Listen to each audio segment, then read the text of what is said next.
من الأسئلة اللي خليتو ليا في انستغرام سؤال زوين اللي غنجاوب عليه. مستر يونس تيسول What are the smart money doing now؟ يعني الأخ بغى يعرف شنو تيديروا السمارت ماني حاليا. نجاوبك على هذا السؤال وغنمشيو way beyond هذا السؤال هذا لأنه سؤال زوين.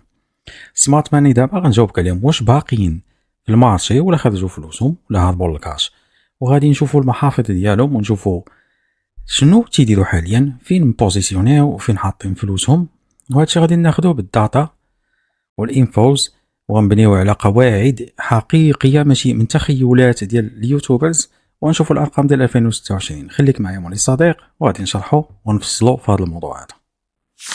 السلام عليكم، نتمنى تكونوا كلكم بخير وعلى خير كيف ما ديما. وقبل ما نجاوبوا الاخ على هذا السؤال غادي نديروا واحد التعريف ديال سمارت ماني. يعني شنو هي سمارت ماني؟ اولا قبل ما نعرفوا فين حاطين فلوسهم خاصنا نفهموا شكون هما اصلا. يعني الاموال الذكيه، الاموال الذكيه ولا سمارت ماني هما ماشي شخص واحد ولا نوع واحد، هادو راه مؤسسات ماليه كبيره فيها الهيدج فاندز وفيها البنوك الاستثماريه، وهادو نورمالمون هما الناس اللي تيحركوا السوق حيت عندهم سيوله وعندهم المعلومه قبل من الريتيل، يعني قبل منكم نتوما. فنقسموا سمارت ماني مولاي صديق. اولا انواع السمارت ماني هما تايبس، يعني انواع. عندك سبوت، الحيتان ديال السبوت يعني اللي تيجمعوا، هادو هما ملوك الصبر، هادو هما اللي يشريو باش يخزنوا للمدى الطويل، وهما اللي تيوريونا القاع فينا هو ديال السوق، فهمنا؟ وهادو ما تيهتموش بديك الارتفاعات اليوميه طالع هابط، هادو كاع ما تيسوقوا، تيشريو لونغ تيرم. من بعد عندنا فيوتشر تريدرز، هادو نوع من السمارت ماني، وهادو هما الملوك ديال الرافعه الماليه والليفريج، وهادو تيعيشوا فقط على سيوله ليكويديتي. هادو خبيرين ولا خبراء بالسيوله، وهما عاوتاني خبراء في صناعه التقلبات اليوميه، تعرفوا فوقاش يطيحوا التشارت، يضربوا كاندلز، يضربوا ستوب لوس ويخرجوا بالارباح في نفس الوقت اللي الريتيل تيخرج ديما خاسر. ومن بعد كان عندك النوع الاخر اللي هو الروتيترز، يعني صحاب هنا ولهيه تيدوروا المارشي. هادو نقدروا نقولوا بانهم هما الدينامو ولا هما المحرك ديال الالت سيزن. هادو تيتنقلوا بذكاء وبحرفيه ما بين البيتكوين الايثيريوم من بعد الالت، ومن بعد تمشيو للميمز. يعني هادو اخطر نوع وحدين كاينين من هاد الانواع هادو. من بعد عندك اخر نوع اللي هو الماكسيس. الماكسيس شكون هما ديك المتعصبين، يعني مثال بحال الحيتان ديال سولانا، هادو اللي تيدعموا النظام ديال سولانا وتيقول لك سولانا سولانا سولانا هي النكست بيتكوين، صافي وما تيخرجوش منها. بحال الاكس ار بي ارمي اللي شادين اكس ار بي من 2000 وكذا وما بغاوش يبيعوها لحد الان، لانه عندهم واحد الايمان ان اكس ار بي غادي توصل ل $100. تفهمنا؟ احنا بعد التعريف ديال شكون هما السمارت ماني والانواع ديالهم، فغادي نفهموا العقليه ديالهم. خصنا نفهموها ضروري. باش تفهم العقليه ديال السمارت ماني تنستعملوا واحد المؤشر اللي هو SMC. فهمنا؟ هاد الناس ما تيخدموش عشوائيا، هما تيخدموا بواحد القضيه اللي سميتها سمارت ماني كونسيبت، هي الاس ام سي. وهو ملي تيستعملوا الطريقه هذه فتيخليو واحد البصمات ديالهم على التشارت. انت كريتيل ومتتبع اليوم فخاصك تعرف تقراها، خاصك تعرف تقرا وضروري ضروري بزاف. فاول حاجه خاصك تكون تعرفها شنو هي الاوردر بلوكس، باش تعرف سمارت ماني اش كيديروا. شنو هي الاوردر بلوكس؟ الاوردر بلوكس هي البلايص فين هما تيجمعوا واحد الكميات خياليه، فهمنا؟ وهذيك المستوى اللي يجمعوا منه كميات كبيره، مثلا نقولوا البيتكوين، هي نورمالمون اللي البيتكوين غادي يعاود يطيح ليها قبل ما يتفركع. المثال هو شوف سولانا في 2023، واخا كان واحد الخوف كبير، واحد الخوف تشكل في المارشي، ولكن كان واحد الاوردر بلوك مؤسساتي عملاق ضخم اللي كان ما بين 8 و 10 دولار، وهذيك هي المنطقه اللي كانت المنطلق ديال $200 اللي شفناها من بعد في سولانا. عندك مولاي المؤشر الثاني هو الفير فاليو كابس، بالعربيه هي فجوات القيمه. فهذا مؤشر اللي يخليك ملي تشوف السعر طاح وخلى واحد الفراغ موراه، عرف باللي هذاك عدم التوازن الامبالانس اللي خلاوه سمارت ماني ضروري ترجعوا ليه ويعمروا ديك الفراغ اللي بقى. نعطيك مثال تاريخي. في نوفمبر 2020 البيتكوين طار من ديك 12 كي حتى لديك 18 كي، وخلى واحد الفراغ كبير موراه. وتما فاش رجع لهذيك الفجوه الاف في جي بالتدقيق رجع ليها هي اكزاكتلي، رجع عندك البلاصه وعمرها، ومن بعد عاد كمل ديك الطلعه ديالو الصاروخيه. مؤشر مهم. المؤشر الثالث اللي خصك تعتمد عليه باش تعرف سمارت ماني شنو تيديروا فهي الليكويديتي سويبس. شنو الليكويديتي سويبس؟ يعني ديك صيد سيوله كما شرحت لكم في كريبتو كينغز في كلاس روم. هذه هي اللعبه فين تيضربوا لك ستوب لوس ديالك باش هما يخرجوا سيوله، وتكون انت ديما هو الاكزيت ليكويديتي ديالهم. هادو اخطر وحدين اللي طالعين مصاب فيوتشر كولز، هما من اخطر الناس كاينين. فنعطيك واحد المثال تاريخي. في جون 2021 يعني يونيو 2021 بيتكوين نزل لديك 30 كا من تحت 30 كا نقولوا تقريبا في دقائق، وكل شيء بدا تيبيع، كل شيء باع بالخسران. ولكن الويلز والسمارت ماني شنو داروا؟ ضربوا لكم ستوب لوسات كاملين، حيدوهم مسحوهم، ومن بعد طلعوا البيتكوين ديك 69 كاي، وكانت هذيك هي القمه التاريخيه. هذا هما الميتريكس باش تقراهم. عندك مؤشر واحد اخر قبل ما ندوزو ليه، انا عاود نراجعوا هاد المؤشرات اللي قلت لك. اولا مولاي الصديق، حنا باش نعرفوا سمارت ماني شنديروا اس ام سي، يعني سمارت ماني كونسبت اللي تيخدموا بهم. فهمنا؟ الاول قلنا هو الفير فاليو جابس، ومن بعد الاف في جي، والثاني ومن بعد الليكويديتي سويبس. كل هذا من طبيعه الحال كل واحد فيهم راه بوسيبل انه يحتاج حلقه كامله وحلقه طويله بزاف للتفسير اللي نضربوا بها الامثله باش انت تفهم هذا المارشي هذا وكيفاش خدام. السؤال الجوهري ديال الاخ اللي قال شنو تيديروا في 2026 من بعد التعريف غادي ندوزو ليه. فريمون حاليا هما شنو تيديروا؟ خصنا نرجعوا للواقع. شنو تتقول الارقام الحاليه؟ يعني اون تشين داتا. حنا ما غادي نخدموش بالعشوائيه وبالتنبؤات اليوتيوبيه. حاليا تنشوف واحد الارتفاع ديال واحد النسبه ديال 15% في ستيبل كوين سبلاي. يعني شنو المعنى ديالو؟ بان سمارت ويلز خرجوا الفلوس ديالهم ديجا من البيتكوين، طلع لديك 120 وكذا، وانا واحد منهم. تفهمنا؟ هذا هو اللي تسمى في المصطلحات الكريبتونيه دراي باودر، يعني واحد الكاش واجد، فلوس محطوطه فوق الطبله تنتسناو هي المنطقه المناسبه ولا الضربه القاضيه اللي غادي ندخلوا فيها. يعني الناس دابا حاليا سمارت ماني خرجوا فلوسهم وحطوهم في اليو اس دي تي اليو اس دي سي. ملي طيح ديك الشمعه الحمراء اللي تكون واحد البانيك طرا في المارشي، واحد البلاك سوان ايفنت، هما تما فين تيدخلوا. بالنسبه ليا شخصيا كما انت حسنتي بيا الظن وقلتي بانني واحد منهم، ففريمون داكشي انا اللي درت. ملي البيتكوين طلع 120 الا عقلت قلت لكم بانني خرجت المارشي كومبليتلي. بطبيعه الحال كاينين بزاف ديال الواليت مختلفين، واليت اللي مهولدين البيتكوين في اللونغ تيرم ما تيتقاسوش، وواليت اللي تتداولوا على حساب السوق. فانا خرجت من بعض الواليت عندي البيتكوين في 120 هو طلع تقريبا 126 لا يهم، وتسنيت الفرصه فين تنشوفوا البيتكوين حنا طلع هبط اكزاكتلي 62 كما عام هذه قلت لكم انا بانه غادي يهبط ل 62 كي، هبط اكزاكتلي ل 62. هذا ماشي علم الغيب، هذا فهم الداتا كيف ما تنقول لك. ابار واحد البلاك سوان ايفنت ولا واحد التدمير شامل للمارشي فهذا تقدر تشوفوا 55 50 48 بوسيبل 42 في حاله سيئه جدا، وتنتمناو انه يطيح عندك النيفوات. رجعوا للموضوع. من بعد 15% ديال دراي باودر خرجات من المارشي، هذا دليل ان سمارت ماني جالسين في ستاند باي، ديجا خرجوا الارباح ديالهم وغادي نوريها لك بالباك اب ديالها اللي هو الداتا.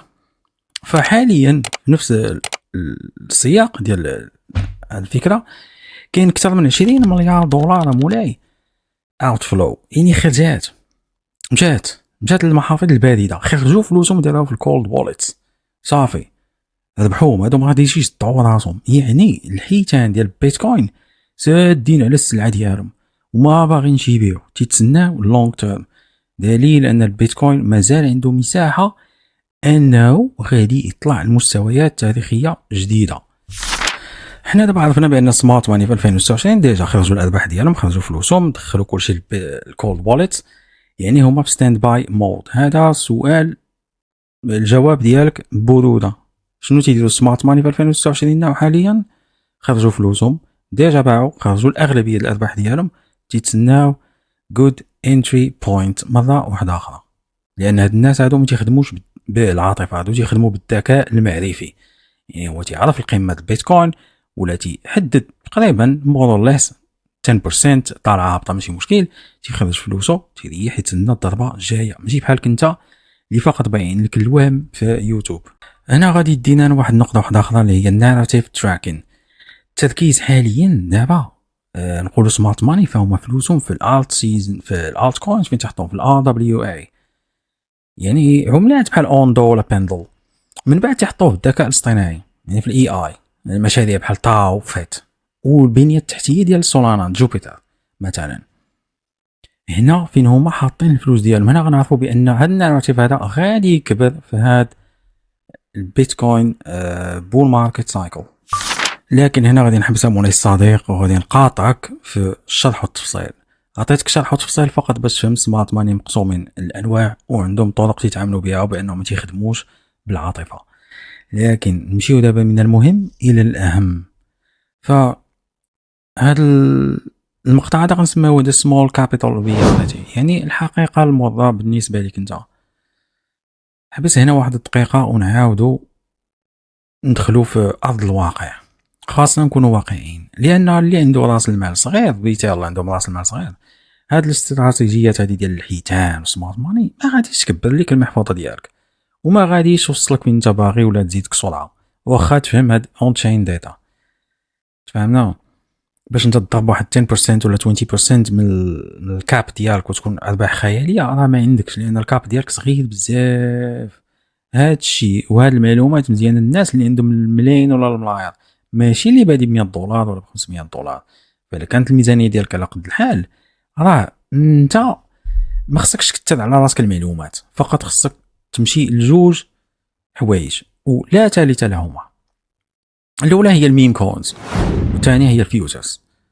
باش نكون معك صريح، انا شخصيا تنفضل الانسان يفهم اكثر ويخسر وقت اكثر على الفيوتشرز، حيت هذاك التداول تداول منطقي، التداول تيدفعك في البير ماركت ولا البول ماركت، وتيخليك اصلا تخدم بهذا هادشي اللي تعلمتيه ديال SMC، يعني سمارت ماني كونسيبت، ماشي بحال الميم كوينز. فغادي نبداو بعض الداتا هنايا باش نكونوا دقيقين في المعلومات ديالنا. كما جبت على السؤال في الحلقه الماضيه ديال الالت سيزن ما تسناش بحال القوه ديال السايكلز واحد اخرين، فنجيو هنا نشوفوا الفيوتشرز فيرسس سبوت فوليوم. الزرقاء مولاي هو الفيوتشرز والسبوت هو الابيض. فتشوف هنا الحجم ديال الناس ولا الفلوس اللي حاطين فلوسهم في السبوت قليل بزاف، يعني سبوت 23 بليون دولار بالمقارنه مع الفيوتشرز 140 بليون دولار. وهذا الشيء معطيات حاليا ديال دابا الجمعه من 11 و40 دقيقه تعطات. تفهمنا؟ دابا تنظر معك مع الوحده و40 دقيقه استسمح ولا 15 دقيقه. تفهمنا؟ تشوف بان 140 بليون دولار ضد 23 تتعرف بان الناس فين متجهين. على داك الشيء انا مده زمنيه هذه قلت لكم بان الكريبتو ماركت تبدل، ولات المساله فقط فين فيوتشر كولز والميم كولز. وهنا غادي نشوفوا السيكتور بيرفورمانس المعنى ديالو، شنو هو الدومين ولا المجال اللي خدام بزاف في الكريبتو. غنمشيو لهاد الزرق هذا اللي هو المين، هو الوحيد اللي هنا عنده 4.2% حاليا. من بعد الاي اي تشوف 11%، من بعد الدي فاي 1%، عندنا اللاير 2 4.3، ايثيريوم 2.1، بيتكوين 1.7. ولكن الميم كون تشوف المؤشر ديالو اللي كان هو ديما طالع وفايتهم كاملين. هنا تنعرفوا مولي الصديق بان الاي اي والدي فاي الميمز هادو هما المجالات اللي غادي يكونوا عاطين في هاد الدوره هادي. وواحد المؤشر واحد اخر باش ما نكثرش عليكم، غتشوف هنا بان بيج ويلز بحال هذا اللي عنده 36 مليون دولار في واليت وحده ديالو. فالاغلبيه العملات بعد ما انفيستيغيت في الواليت ديالهم خاصه هاد العشر الاولى لقيتهم بانهم 90% كانوا في الميم كوينز. هذا 36 مليون دولار، 25 مليون دولار، 19، 49 مليون دولار، الاغلبيه ديالهم كانوا في الميم كوينز. من بعض المؤشرات اللي نقدر نعطيك انا وسهله هي تمشي مثلا داك سكرينات تنزل اي عمله. شوف معايا هنايا هذا شحال باع 626 كا، 95 78 139 كا، 2.1 مليون. هنا تنشوفوا بان هادو نوامر كبار خياليه ماشي نوامر صغيره. فهنا تتعرف بان سمارت ماني كما قلت لك هادو ذكيين بزاف، وهادو هما اللي رجعنا لو شويه هما اللي سميتهم دي روتيترز، يعني الديناموات ديال الماركت. هادو ماشي بحالك تيخدموا فقط بالعاطفه، هادو تيكونوا في البيتكوين ملي تيطيح تيبيعوهم، ملي تطلع تيخرجوهم. الا ما شافوش الالت سيزون المؤشر ديالو بدا فانهم تيمشيو للميم كوينز، لان هادو تيدخلوا باموال كبيره، وهادو راه ويلز مولاي الصديق. اذا مع هاد الداتا هادي اللي شفناها هنا بان الاغلبيه ديال السمارت ماني حاطين فلوسهم في الميم كوينز، والمؤشر الاخر اللي شفناه بان الاغلبيه الفلوس 140 مليون مثلا اليوم، ولا قبل كانت 173 مليون كانت في الفيوتشر كولز، ماشي هنا في السبوت. تنوصلوا للخلاصه ديال ان السمارت ماني دابا حاليا مقسومين لثلاثه. الاولى هما اللي مخرجين فلوسهم ومريحين في ستاند باي وما تمنعهمش انهم يتداولوا في الميم كوينز يوميا، و الاغلبيه السمارت ماني داخلين في الفيوتشر كولز في الرافعه الماليه، يعني ملوك الرافعه الماليه، ماشي في سبوت. وهذا دليل ديال الفيديو الاخر اللي قبل منه ديال الالت كوين سيزن. اذا نتمنى تكون وصلتك الفكره بان السمارت ماني حاليا ستاند باي تتسنى. المشكل اللي قلنا هنا هو بانك انت راس مالك قليل، انت واخا تفهم هادشي كامل غادي يعاونك انك تنطلق، وبانك فقط تم الفكره اللي انا باغي نوصلها لكم عام هذه، بان الا كنتي داخل الكريبتو حاليا فما تحاولش بزاف مع السبوت الا مع عملات قليله بحال سولانا. حاول تفهم الرافعه الماليه والتداول يوميا ولا 3 المرات في السيمانه، تكبر البورتفوليو ديالك، تكامباوندي فيه، توصل ومره مرات تيستي في الميم كونز. ملي الميم كونز يكون عندهم واحد الارتفاع زوين، مثلا جونفي ملي كانت سولانا محركه وكان المارشي بوزيتيف، فالميم كونز داروا النتائج ديال الخيال العلمي. حاليا القضيه شويه ناعسه، فهمنا؟ فملي تتنعس القضيه في الميم كوينز انت خصك تنقل الفيوتشرز، وهذا هو الاس ام سي. هذا هو المؤشر اللي انت اللي تفهم سمارت ماني شنو تيديروا، ما تيحتاجش واحد الذكاء خارق. ملي هما يمشيو الفيوتشرز سير معاهم، لان السيوله تنقلات. ملي هما يمشيو الميم كوينز فانت تبعهم الميم كوينز، لان الميم كوينز يكونوا فيهم ارباح واخا تفاي انت في 9 تجيبها في وحده، فانت في بر الامان. بالنسبه للفيوتشرز 2-5 الكورس والنهار جبتي منهم 50 $100 فانت في بر الامان. تنهضر على الواليت صغار، اما اللي عنده فلوس كثر فانت قادر تلعب في واحد المساحه كبيره وتحقق ارباح. نتمنى نكون بانني وفيت ووصلت لك الفكره ونقلتك من السؤال ديالك اللي ما اهم منه هو شنو خاصك دير انت بالبورتفوليو ديالك والكاب ديالك اللي صغيره، ماشي تفهم السمارت ماني وتجلس تفرج فيهم، لان هذاك ما يكبر لك لا بورتفوليو ديالك لا والو. السلام عليكم.